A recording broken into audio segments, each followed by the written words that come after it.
আতো।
এরা বৈদিক রাজার সর্বদপ্তর থেকে বাঁচাবার জন্য তারা রাজবাড়ি থেকে আগমন করছে।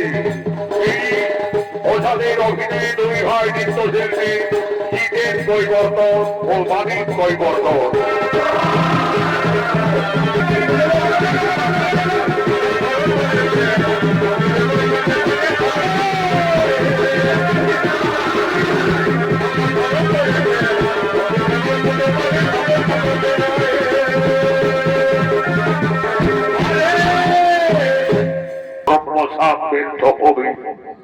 তোমরা পরীক্ষিত রাজাকে বাঁচালে এক রাজার ধন পাবে, আর আমার কাজে যদি তোমরা সাহায্য করো আমি তোমাদের 7 রাজার ধন দেব।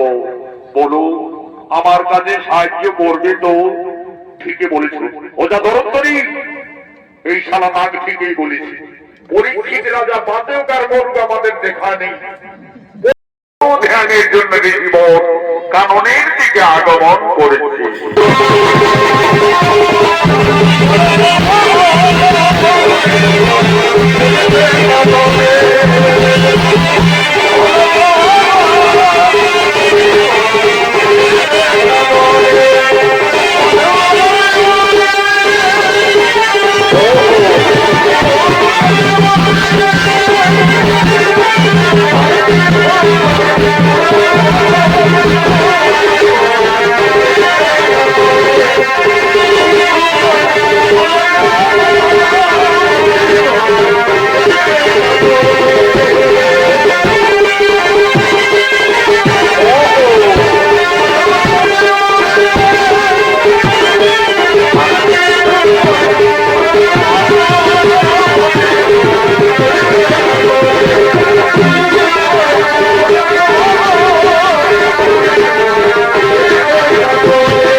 আজ কারণে উপস্থিত হয়ে ঋষিমন মৌন ধ্যানে রত হলেন।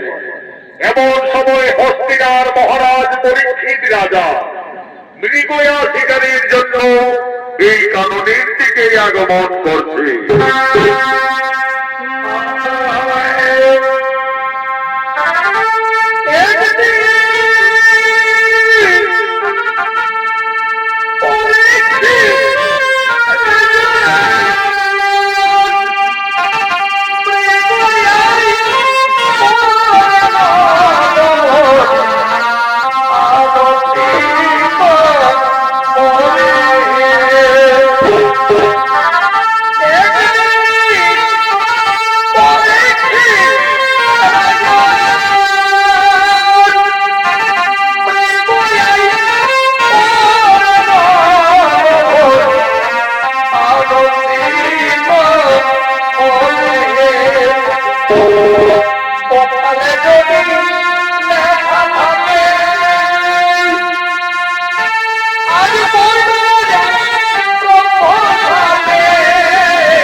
রাজা আজ মৃগয়া শিকারের জন্য আগমন করেছে। পরীক্ষিত রাজার অভিনয় নৃত্য পরিবেশন করে দেখাচ্ছে স্বর্গীয় আদালত মাহাতর প্রধান শিষ্য ওস্তাদ যুধিষ্ঠির মাহাতো।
কিন্তু একটিও কোথাও আপনার এক দণ্ড সময় অনাহারে জল পিপাসায় প্রাণ ছটফট করছে। এখন আমি কি করি? এই জঙ্গলে কোথায় যাই? ওই তো একটি হরিণ ঝর্ণার জল পান করছে। আজ আমি ওই হরিণকে শিকার করে আনন্দিত মনে রাজপ্রাসাদে নিয়ে যাব।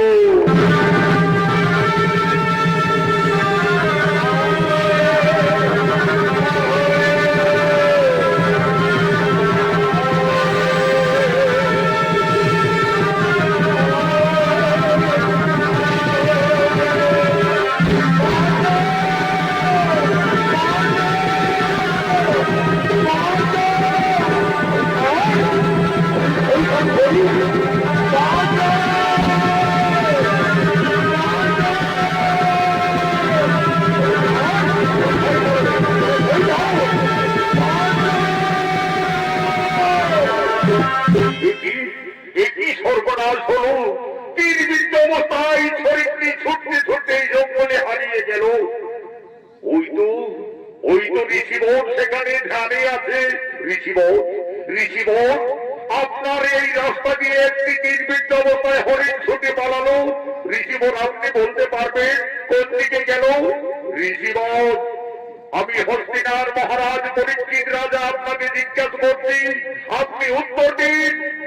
ও ঋষিবর আপনি আমার কথার উত্তর দেবেন না? হরিণটি কোথায় ছুটে পালালো বলে দেবেন না? ঠিক আছে ঋষিবর আপনি ধ্যানেই করুন। আপনার ধ্যানের উপযুক্ত একটি রুদ্রাক্ষের মালা আমি খুঁজে পেয়েছি। ওই তো এই মৃত সাপ। আজ আমি ঋষিবরের গোড়ায় জড়িয়ে যাব রাজপ্রাসাদে। ঋষিবর এই হলো তোমার রুদ্রাক্ষের মালা। এই পচা সাপের গন্ধে আপনি ধ্যানে বসে থাকুন। এই হলো তোমার রুদ্রাক্ষের মালা।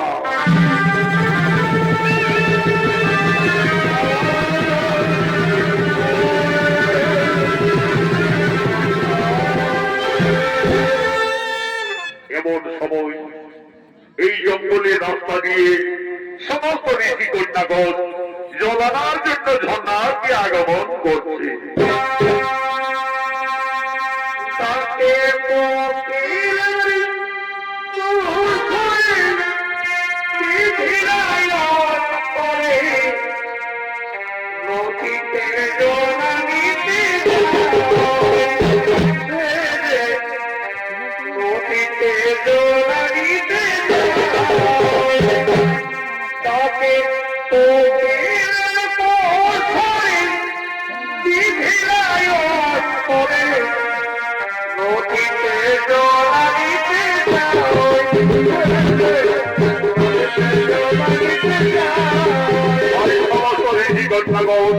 ঝর্ণাকে জলানার জন্য এই কারণেই রাস্তা দিয়ে আগমন করেছে।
ওই দেখো শ্রমিক ঋষির গলায় যে মৃত সাপ জড়িয়ে দিয়ে পালিয়ে গেছে। ওই তো সেখানে ঋষিপুত্রগণ মাঠে খেলা করতেছিল। ঋষি শৃঙ্গি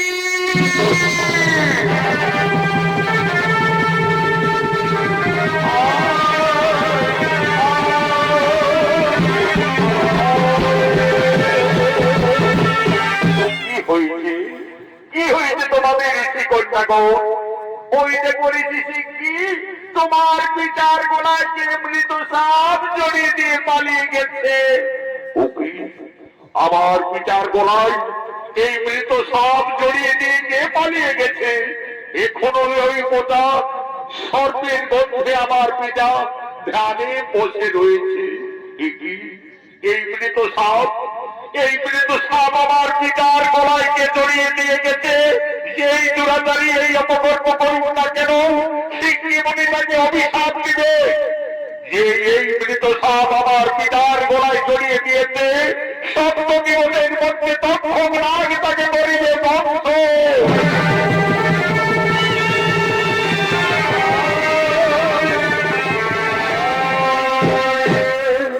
কি করিলে পুত্র? না জানিয়া না বুঝিয়া কারণে করিলে সাপান্ত। সে যে কেউ ছিল না হস্তিনার মহারাজ পরীক্ষিত রাজা। পরীক্ষিত রাজা শিকারে এসেছিলেন এই কারণে। জঙ্গলে ঘুরে ঘুরে ক্লান্ত হয়ে ক্ষুধায় তৃষ্ণায় রাজা এক অবশেষে হরিণকে শিকার করি। তীর বিদ্ধ অবস্থায় হরিণটি ছুটে পালাতে পালাতে আমার রাস্তা দিয়ে পার হয়ে যায়। রাজা বারবার এসে আমাকে জিজ্ঞাসা করেছেন, বলেছেন বলিব আপনার এই রাস্তা দিয়ে এক হরিণ পালিয়ে গেল, আপনি কি দেখলেন? পুত্র, আমি মৌন ধ্যানে ছিলাম। আমি মহারাজের কথার উত্তর দিতে পারিনি। ক্ষুধায় তৃষ্ণায় ক্লান্ত হয়ে ক্রুদ্ধ হয়ে মহারাজ এই মৃত সাপ আমার গলায় জড়িয়ে দিয়ে গেছে। পুত্র, আমরা যে রাজার রাজ্যে বসবাস করছি, আজ সেই রাজাকে ব্রহ্মসাপ, তোমার এই ব্রহ্মসাপ ফিরিয়ে নাও পুত্র। পিতা, আপনি তো সকলেই জানেন ব্রহ্মসাপ না হবে খণ্ড, কখনো ফিরিয়ে নেওয়া সম্ভব হবে না। তাহলে হে ভগবান, এখন কি হোক করি উপায়? কোথায় কোথায় শিষ্য গৌরব?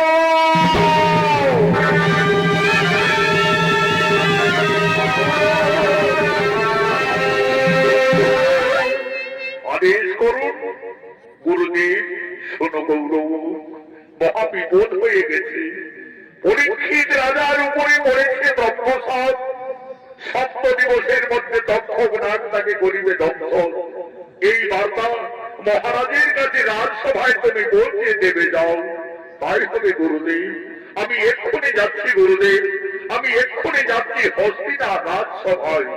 হে ভগবান, এই জগৎ ঈশ্বর, তোমার লীলাবুঝা বড় তাই প্রভু, তোমার লীলাবুঝা বড় তাই। যদি পরীক্ষিত রাজাকে পারো বিধাতা, সর্বদংশন থেকে তাকে মুক্তি করো ঠাকুর, সর্বদংশন থেকে তাকে মুক্তি করো, সর্বদংশন থেকে তাকে মুক্তি করো।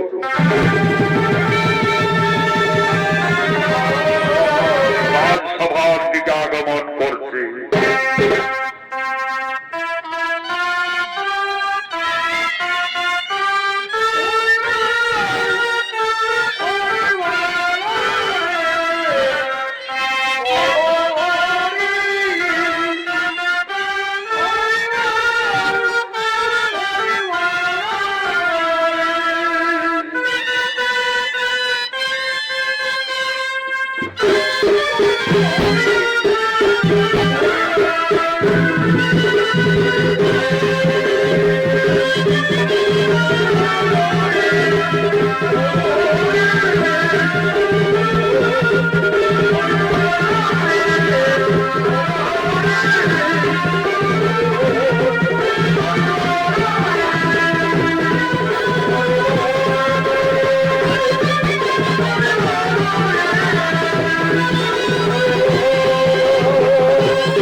অনুলিপ্ত হস্তে আমি এক জঙ্গলে হরিণকে শিকার করেছিলাম। হরিণটি তীরবিদ্ধ অবস্থায় ছুটতে ছুটতে জঙ্গলে কোথায় অদৃশ্য হয়ে গেল। এক ঋষিবর সেখানে ধ্যানে ছিলেন। আমি বললাম, ঋষিবর, আপনার এই পাশ দিয়ে একটি তীরবিদ্ধ অবস্থায় হরিণ ছুটে পালিয়ে গেল, কোন দিকে গেল বলতে পারবেন? ঋষিবর আমার কথার উত্তর না দিলে আমি ক্রুদ্ধ হয়ে একটি মৃত সাপ জড়িয়ে দিয়ে এসেছি।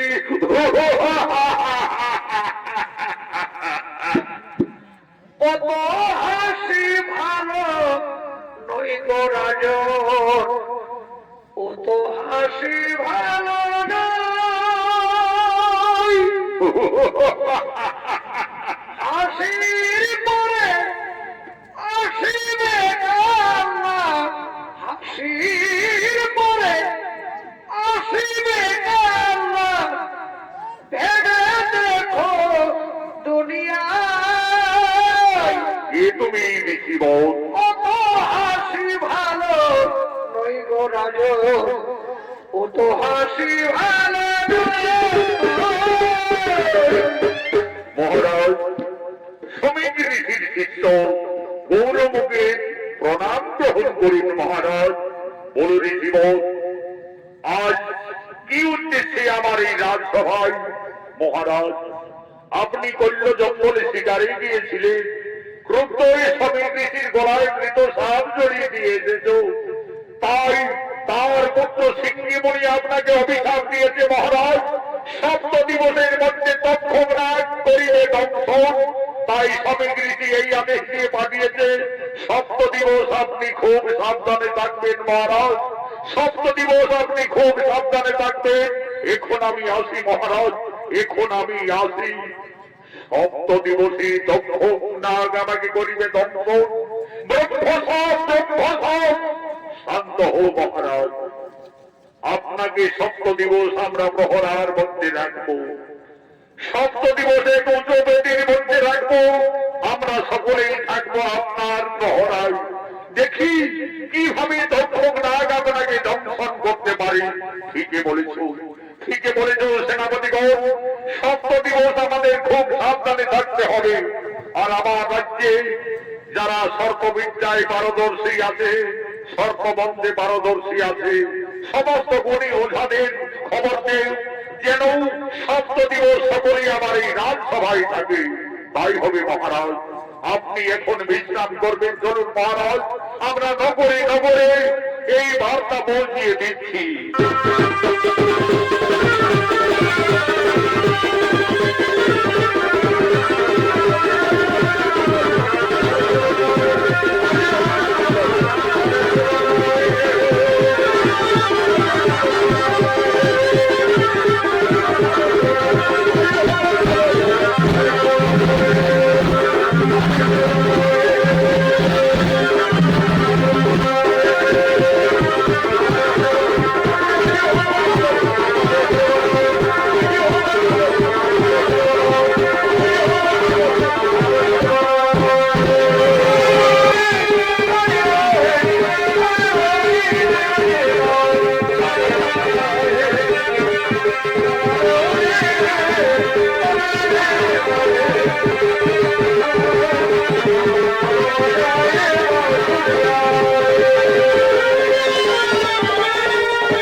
ব্রহ্মসাপ পালন করতে হবে। পরীক্ষিত রাজার মস্তকে আমাকে দংশন করতে হবে, না হলে সমস্ত নাগকুল বিনাশ হয়ে যাবে। কিন্তু এই নাগের বেশে আমি কিভাবে যাব রাজসভায়? আমাকে সকলে চিনে ফেলবে এবং সঙ্গে সঙ্গে মেরে ফেলবে। না না না না, আমি আমার রূপ পরিবর্তন করে যাব রাজসভায়। সঙ্গে সঙ্গে দক্ষক রাজ আজ তার রূপ পরিবর্তন ছদ্মবেশ রূপ ধরছে।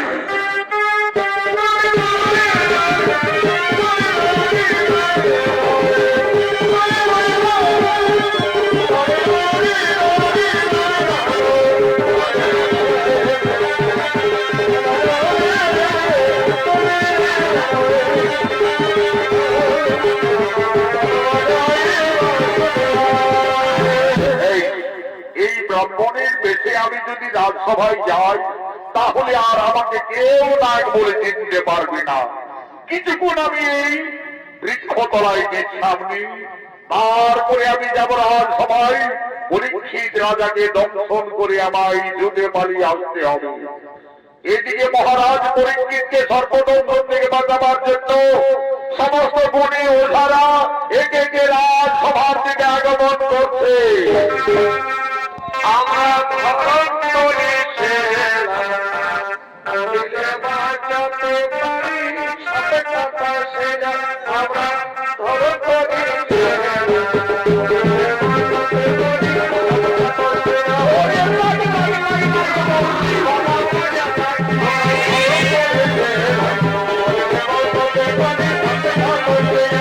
এরা হলো ওঝা ধরন্তরী এবং ওঝা কাশ্য। এরা পরীক্ষিত রাজার সর্বদপ্তর থেকে বাঁচাবার জন্য তারা রাজবাড়ির দিকে আগমন করছে। এই ওঝাদের অভিনয়ে দুই ভাই নৃত্যশিল্পী জিতেন কৈবর্তন ও মানিক কৈবর্তন।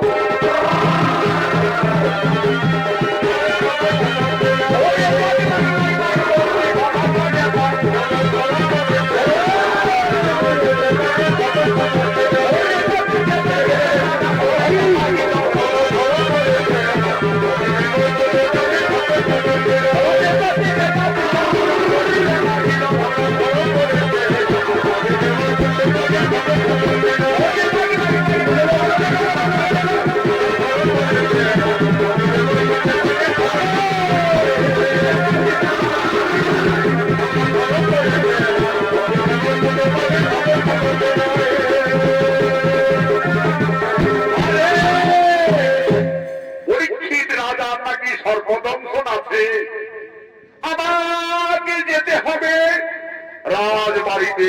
কিন্তু ওঝা কাশ্য অনেক রাস্তা হাঁটতে হাঁটতে বহু পরিশ্রান্ত লাগলো। একটুকু এই বৃক্ষতলায় বিশ্রাম নিই, তারপরে আমরা রাজবাড়ির দিকে যাব। যদি মহারাজকে কোন সর্পে দংশন করে তো এক মন্দিরে আমরা সঙ্গে সঙ্গে ভালো করে দেব। হরিহরতলা বরতলা বা ষষ্ঠী বাহির খেলা তুই ভাই আমি বহেছি মন শিখেছি একেই দিতে, তুই শিখেছি কাটাতে আমি শিখেছি বোঝাতে। কার তো হয় সীতা শ্রীরামের তো হয়, কার তো হয় নরসিংহর তো হয়।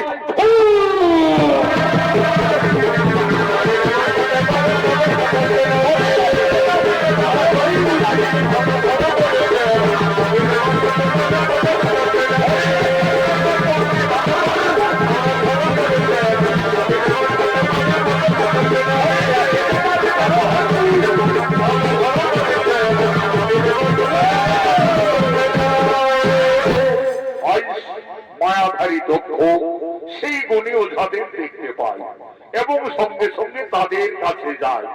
এ বাবারা তোমরা কথা যাবে, আমরা যাচ্ছি হে বুড়া বামন। পরীক্ষিত রাজার নাকি সর্বদংশন হবে, তাই তাকে ভালো করতে যাচ্ছি। আমি ওঝা ধরন করি, আর এই হচ্ছে ওঝা কাশ্যপ। এক নম্বর আমরা গুণী সর্ববন্ধে পারদর্শী। এ বাবারা আমিও তো যাচ্ছি রাজসভায়। মহারাজ পরীক্ষিত রাজা আমার অনেক দিনের পুরনো বন্ধু। বলি যাই, এই সংবাদ যখন শুনলাম মনে কষ্ট হলো, দুঃখ হলো। বলি মহারাজের সঙ্গে একটু সাক্ষাৎ করে আসি। তো বাবারা তোমরা কত বড় গুণী ওঝা। ওই দেখো ওই বড় বৃক্ষটা আমি যদি আমার মন্ত্র শক্তির সাহায্যে আমি শেষ করে দিতে পারি, তাহলে তোমরা তোমাদের মন্ত্র শক্তি দিয়ে ভালো করতে পারবে তো? নিশ্চয়ই পারবো হে বুড়া বাবু, নিশ্চয়ই পারবো। তুমি ওই বৃক্ষকে যদি মারতে পারো তা আমরা ভালো করতে পারবো না কেন? সঙ্গে সঙ্গে মায়াধারী দক্ষ তার বিশেষ পথে সেই বড় বৃক্ষটাকে মারতে চলেছে।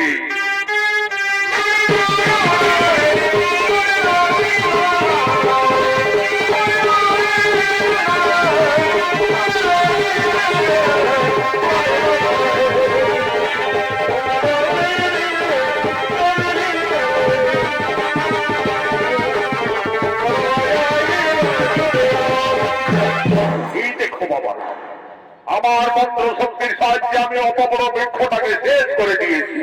লাও দেখি এরপরে তোমাদের মন্ত্র দিয়ে তোমরা ওই মরা বৃক্ষকে আবার বাঁচিয়ে তোলো। ঠিক বলেছ হে বুড়া বামন, তুমি ওঝা ধরন্তরীকে এখনো জানো না, চেনো না। আমি কত বড় ওঝা, কত বড় গুণী। দেখো, আমি তোমার সামনে নিমিষের মধ্যে এখনই ওই মৃত গাছকে আবার বাঁচিয়ে তুলবো। আরে একদিন গোপনীতে সত্য ভাবা সুন্দরী মরক গলিতে সমুদ্রের মনে করিয়েছিল চুরি। সমুদ্র তখন সে চারিদিকে তাই সম্মুখে অর্জুনের দেখিবারে পাই। এই ধুলা পড়াই অন্য কিছু নয়, এই ধুলা পড়াই মৃত জীবের পুনরায় সত্যার হয়। আরে কাটি কাটি চালন কাটি কে কাছে ওঠা ধরন্তরী কাছে লড়সিং করতে হয়।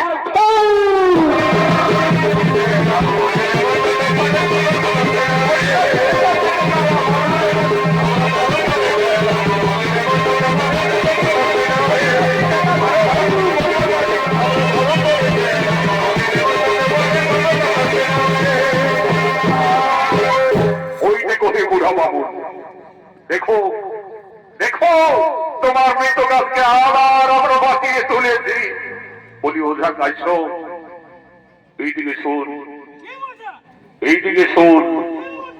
বলছি আমরা এত গ্রামে গ্রামে ঘুরেছি, কিন্তু এই সারা বামন বুড়াদের মতো শিয়ান বুড়ার কথাও আর নজরে আসে নাই। এই সারা আমার তো সন্দেহ হচ্ছে ওঝা ধরন্তরীকে যে দেখে সেই চিনি, আর এই বামন বুড়াটাই বলছে আমি চিনি নাই। আগে জানতে হবে এই সারা কোথাকার বসে। বলি এ বুড়া বামন, বলি তোমার কোথায় গ্রাম, তোমার কি ভাই নাম? এ বাবারা, আমার না আছে কোনো নির্দিষ্ট গ্রাম, না আছে কোনো নির্দিষ্ট নাম।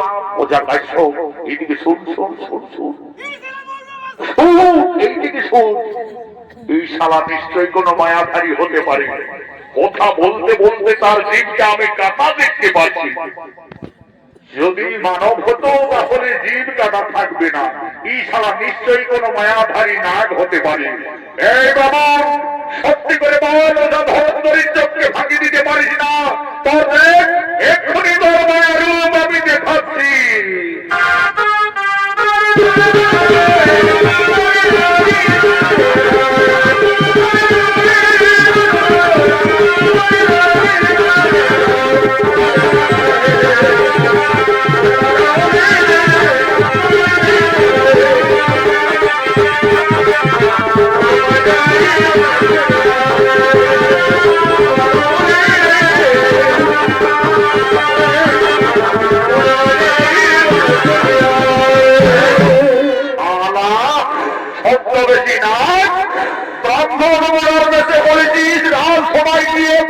রাজাকে দংশন করে পালিয়ে যাবে, তাই না? কিন্তু ওঝা ধরন্তরীর চোখকে ফাঁকি দিতে পারিস না। আমি এক ধুলা মোড়া মন্ত্রে তোকে এইখানে বন্দি করে রেখে দিলাম।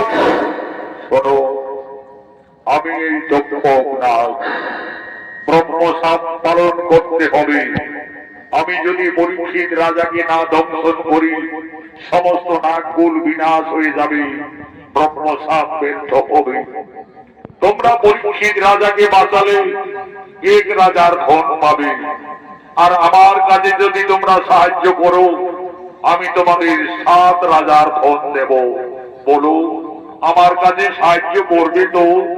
ঠিকই বলেছ ওঝা ধরন্তরী, এই শালা নাগ ঠিকই বলেছে।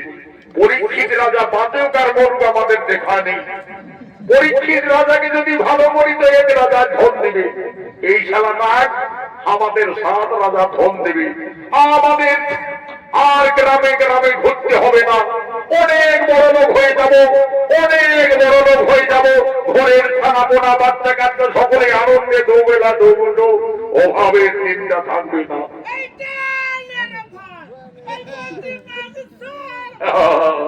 তবে শোন, বলি না, আগে কিন্তু আমাদের একটি কথা দিতে হবে।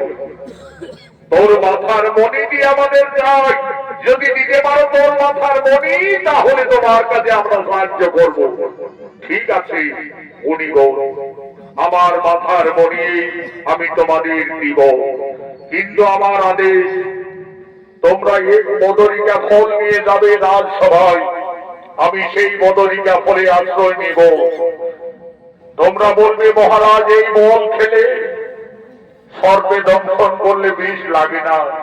যেই নিয়ে পরীক্ষিত রাজা ওই বদরিকা ফল খেতে যাবে, আমি সঙ্গে সঙ্গে আমার বিরাজ মূর্তি ধারণ করে আমি পরীক্ষিত রাজাকে দংশন করে ছুটে পালিয়ে যাব। সঙ্গে সঙ্গে তোমরাও পালাবে। ঠিক আছে না, দাও আগে তোমার কথার মণিটি আমাদের দাও, তারপরে তুমি এসো আমাদের ঝুলিতে অবস্থান করো।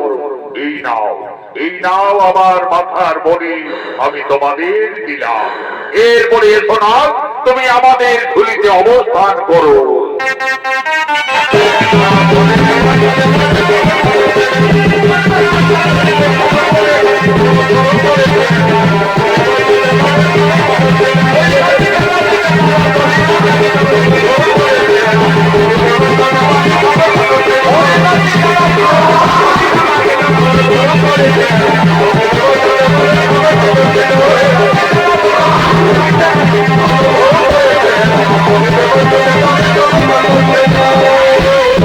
দেখতে দেখতে 6 দিন 6 রাত অতিক্রান্ত হয়ে গেল।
অতিক্রান্ত হয়ে গেল।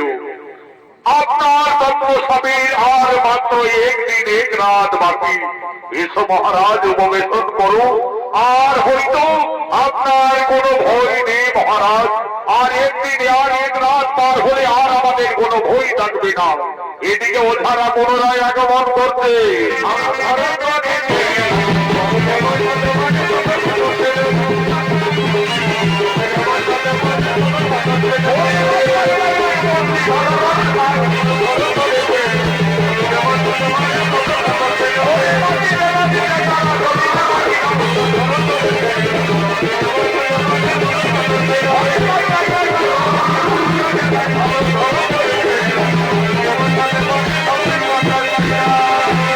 মহারাজ, আর কোন আপনার চিন্তা নেই মহারাজ। যে কোনো সর্পে দংশন করলে আমরা সঙ্গে সঙ্গে এক মন্ত্রে ভালো দিন করে দিতে পারি মহারাজ। মহারাজ, আপনার জন্য আমরা বহু পরিশ্রম করে এক বদরিকা ফল নিয়ে এসেছি মহারাজ। এই বদরিকা ফল খেলে কোন সর্পে দংশন করলে মৃত্যু হই না মহারাজ। ওই দেখি ওঝাগণ, দেখি তাহলে আমি ওই বদরিকা ফল যদি খাই তাহলে কোন সর্পে দংশন করলে হয়তো আমার বিষ লাগবে না। ওই দাও, এই নিন মহারাজ, এই নিন বদরিকা ফল, এই বদরিকা ফল খাও মহারাজ, খুব মিষ্টি আছে মহারাজ, খুব মিষ্টি। আজ আমি এই বদরিকা ফল খাবো, এই বদরিকা ফল খেয়ে ব্রহ্ম সাপকে আমি ব্যর্থ করবো, আমি ব্রহ্ম সাপকে ব্যর্থ করবো। একই করবো।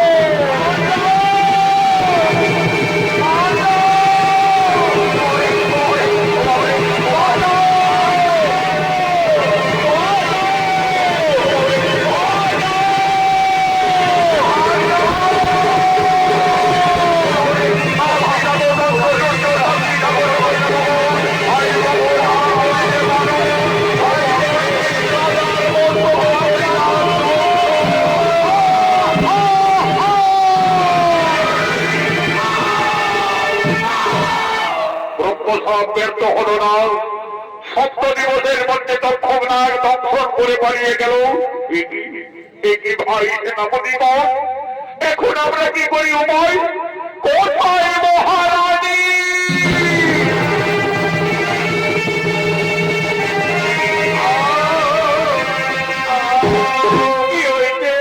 কি হয়েছে তোমাদের সেনাপতিগণ? মহারানী, মহারাজকে শেষ রক্ষা করতে পারলাম না মহারানী। মায়া ধরে বদরিকা ফলে আশ্রয় নিয়ে তক্ষকনাগ দংশন করে পালিয়ে গেল। ওই দেখো মহারাজের নিথর দেহ পড়ে রয়েছে। হতে পারে না, হতে পারে না মহারাজ। মহারাজ একবার আমায় রানী রানী বলে ডাকো মহারাজ, একবার আমায় রানী রানী বলে ডাকো। আশার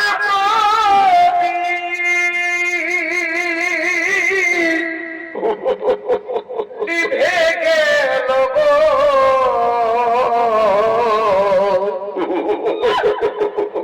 তীর্থ হলো গো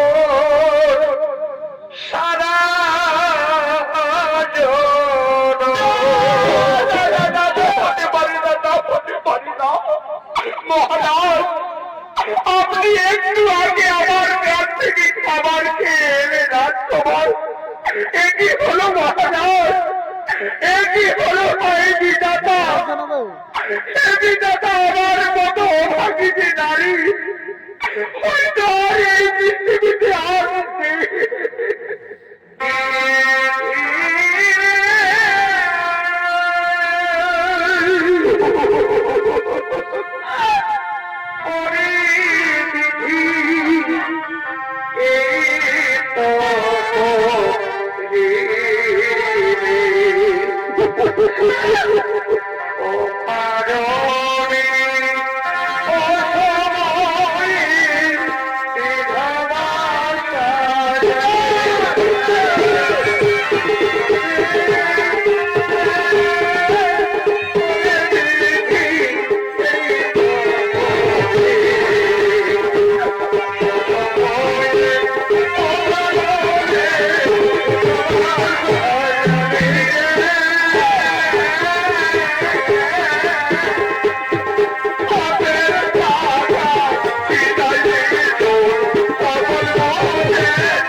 আমাদের আর খেতে ভেবে লাভ হবে না মহারানী। মহারাজ আমাদের ছেড়ে অনেক দূরে চলে গেছে মহারানী। চলো ভাই সেনাপতি সকলে আর বিলম্ব না করে আমরা মহারাজের নিথর দেহ আমাদের শেষকৃত্য সম্পন্ন করতে হবে। চলো।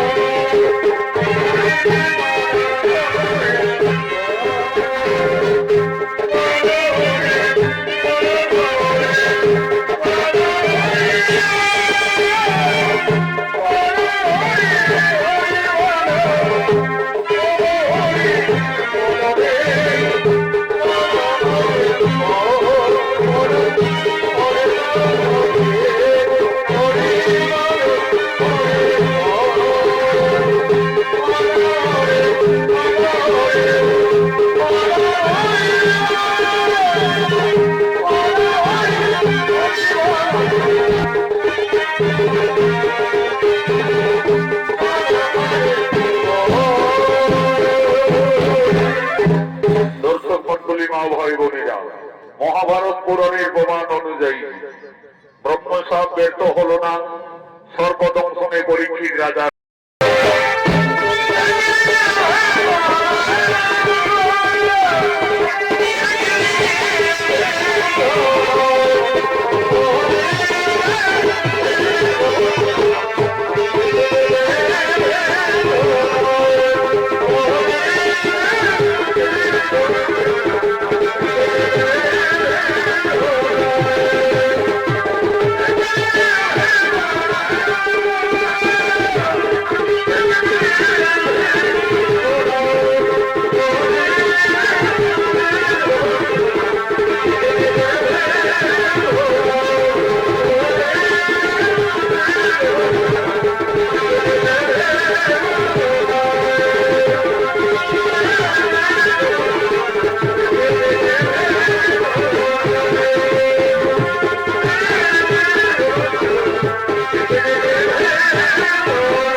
আমার পিতাকে তক্ষকনাগ দংশন করেছি।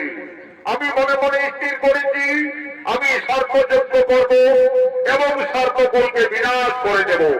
আর বিলম্ব না করে সকলেই সর্পযজ্ঞের সূচনা করেছি। সর্পযজ্ঞ শুরু করুন। আজ সমস্ত মুনি ঋষিদের সঙ্গে করে আজ যজ্ঞেন্দ্র রাজা সর্পযজ্ঞ শুরু করলেন। ও নমঃ ও নমঃ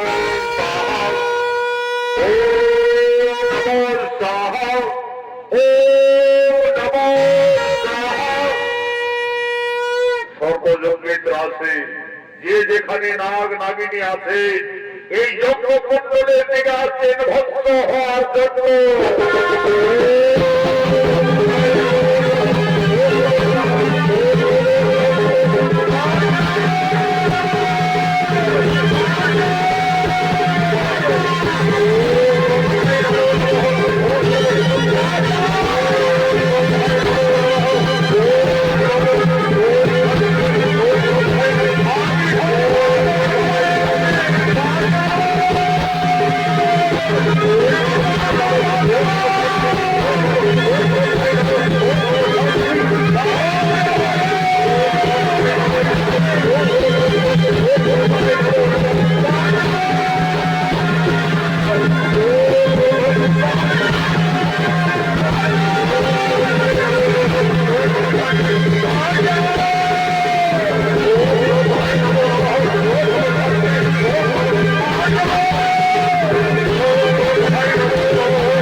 আমি তাই জ্ঞান দেব। আমার সর্বযজ্ঞ আগে সমাপন করতে দাও, তাহলে আমি ফিরে যাচ্ছি মহারাজ। দাঁড়াও দিব আমার রাজ্যে যে তাকে ফিরে যায় আমার যোগ্য সম্পন্নতা হবে না। বলুন দিব কি দান চাইবে মহারাজ? আমি তো দান চাইতে এসেছি দক্ষক রাখবে। দক্ষক রাজ আপনার পিতাকে দর্শন করেছে, তাই তাই দক্ষক রাজকে আমি দান দিতে পারবো না। তাহলে আমি চলেই যাচ্ছি মহারাজ, তাহলে আমি চলেই যাচ্ছি। দাঁড়াও দাঁড়াও ঋষি কুমার, আমি যখন বলেছি তখন তোমাকে দক্ষক নাগ দান দেব, কিন্তু ওই দক্ষক নাগ আমার পিতাকে অকারণে হত্যা করে গেছে। মহারাজ আপনি শান্ত হোক, আপনার পিতার আয়ু ছিল সেই দিনেই শেষ। ঠিকই বলেছে, ঠিকই বলেছে মহারাজ যজ্ঞেন্দ্র। বাস্তিক কুমার আপনাকে ঠিকই বলেছে। মহারাজ পরীক্ষিতের রাজা সেই দিন হয়তো আয়ু শেষ ছিল, তাই এই সর্বযজ্ঞ বন্ধ করাই উচিত বলে মনে করছি। ঠিক আছে, আপনাদের সকলের অনুরোধে আজ আমি আমার সর্বযজ্ঞ সমাপন করলাম। এইখানে আমি সর্বযজ্ঞ সমাপন করলাম। ধন্য ধন্য মহারাজ জন্মেন্দ্র। ইতিহাসে সত্যাক্ষরে লেখা থাকবে আস্তিক মুনির অনুরোধে জন্মেন্দ্র মহারাজ সর্ব কাপড় কোথায় মাগো পাতাল কুমারী জগৎ জননী মা বিজহরী আজ তোমার নাককুলকে আমি রক্ষা করেছি দাও আমাদের যেতে হবে তপস্যায় এসো দাও আমরা মাতৃ আরাধনা সম্পন্ন করে আমরা যাব তপস্যায় আমরা যাব তপস্যায় কোথায় কোথায় পুত্রাস্তি তুমি সময় মতো না এলে হয়তো সমস্ত নাকগুল বিনাশ হয়ে যেত। উঠো উঠো আমার সমস্ত নাককুল তোমাদের দাদা সিংমণি তোমাদের রক্ষা করেছে আর তোমাদের কোনো ভয় নেই। কোন পুত্র সমস্ত নাককুল তোমাকে বর দিতে চলেছে, তুমি কি বর পেলে সন্তুষ্ট হবে? বাবু মা জগৎ জননী মা বিজহরী তোমার যদি সর্বগুণ আমাকে ভোট দিতে চাইছে আমার কোনো ভোরের প্রয়োজন নাই দাও এইটুকুই শপথ করুন।